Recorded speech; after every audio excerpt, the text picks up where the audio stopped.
SBI bank 6 દિવસ માટે રજા છે, બંધ રહેવાની છે.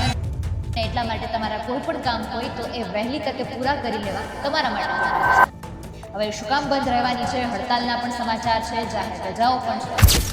23 મે થી 28 મે ની વચ્ચે આ 6 દિવસ એસબીઆઈ બેંક બંધ રહેવાની છે. પછી એસબીઆઈ સ્ટાફની હડતાલ છે. બધા વિષયો પર વિગતે ચર્ચા કરીશું. નમસ્કાર, આપની સાથે હું આકાંક્ષા. તમે જોઈ રહ્યા છો ઓવર રાજકોટ. દેશની સૌથી મોટી સરકારી બેંક એસબીઆઈના ગ્રાહકોએ શાખા સંબંધિત પોતાના તમામ જરૂરી કામો 22 મે શુક્રવારે જ પતાવી લેવા આ રીતની વાત કરી છે. આવું એટલા માટે કારણ કે 23 મે થી 28 મે ની વચ્ચે આ 6 દિવસ એસબીઆઈ બેંક બંધ રહેવાની છે.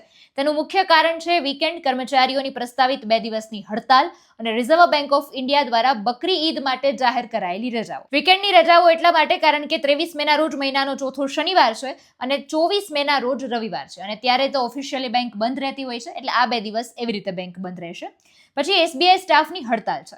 All India State Bank of ઇન્ડિયાના સ્ટાફ ફેડરેશને પોતાની અનેક માંગણીઓને લઈને 25 અને 26 મે એટલે કે સોમવાર અને મંગળવારે દેશભરમાં 2 દિવસની હડતાલનો પ્રસ્તાવ મૂક્યો છે. એટલે આ 2 દિવસ એવી રીતે બેંક બંધ રહેશે અને બકરી ઈદની રજા એટલે કે ભારતના અલગ અલગ રાજ્યોમાં બકરી ઈદનો તહેવાર ઉજવવામાં આવશે, એટલે આરબીઆઈએ આ 2 દિવસની રજાઓ નક્કી કરી છે. દેશના મોટાભાગના વિસ્તારમાં 27 મેના રોજ બકરી ઈદના કારણે એસબીઆઈ બંધ રહેશે, જ્યારે કેટલાક વિસ્તારોમાં 28 મેના રોજ રજા રહેશે. જમ્મુ કાશ્મીર કેન્દ્ર શાસિત પ્રદેશમાં 27 અને 28 બંને દિવસ બેંક બંધ રહેવાની છે. હવે કર્મચારીઓ હડતાલ પર શું કામ જવાના છે? તો એનું કારણ એ છે કે all India State Bank of India Federation એ 16 માંગણીઓ કરી છે. 16 માંગણીઓના લીધે જ પોતે હડતાલ પર જઈ રહ્યા છે. હડતાલમાં કર્મચારીઓના અધિકારીઓનું રક્ષણ કરવા, કામ કરવાની અનુકૂળ પરિસ્થિતિઓ સુનિશ્ચિત કરવા અને ગ્રાહકોના હિતોને ધ્યાનમાં રાખીને પાડવામાં આવેલા છે.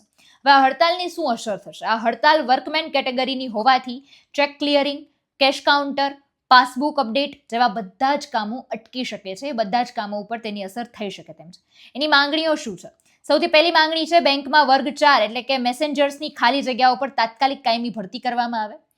સશસ્ત્ર ગાર્ડ્સની ભરતી એટલે કે બેંકની સુરક્ષા અને શાખાઓની જરૂરિયાતને ધ્યાને રાખીને પર્યાપ્ત આર્મ ગાર્ડ્સની નિમણૂક કરવામાં આવે. નેશનલ પેન્શન સિસ્ટમ એનપીએસ હેઠળ આવતા કર્મચારીઓને પોતાનો પેન્શન ફંડ મેનેજર પસંદ કરવાની સ્વતંત્રતા મળે. ઇન્ટર સર્કલ ટ્રાન્સફર એટલે કે 2019 પછી ભરતી થયેલા કર્મચારીઓને બીજા સર્કલમાં ટ્રાન્સફર કરવાની તક આપવામાં આવે. સ્થાયી સ્વરૂપના કામોને બાહ્ય એજન્સીઓને આપવાનું તરત બંધ કરી દેવામાં આવે. તમામ શાખાઓમાં કામમાં વધતા બોજને ધ્યાનમાં રાખીને પર્યાપ્ત સંખ્યામાં કર્મચારીઓની ભરતી કરવામાં આવે. સ્ટેટ બેંકમાં કર્મચારીઓ વચ્ચે વેતન અને અન્ય સુવિધાઓમાં આવતી અસમાનતાઓ દૂર કરવામાં આવે અને 10મા દ્વિપક્ષીય કરાર હેઠળ નિવૃત્ત થયેલા કર્મચારીઓને 8મા સ્ટેગેશન ઇન્ક્રીમેન્ટ આપવામાં આવે. 15 જુલાઈ 2024 થી લાગુ ફિઝિશિયન કન્સલ્ટેશન ચાર્જીસ સમીક્ષા અને તેમાં સુધારો કરવામાં આવે.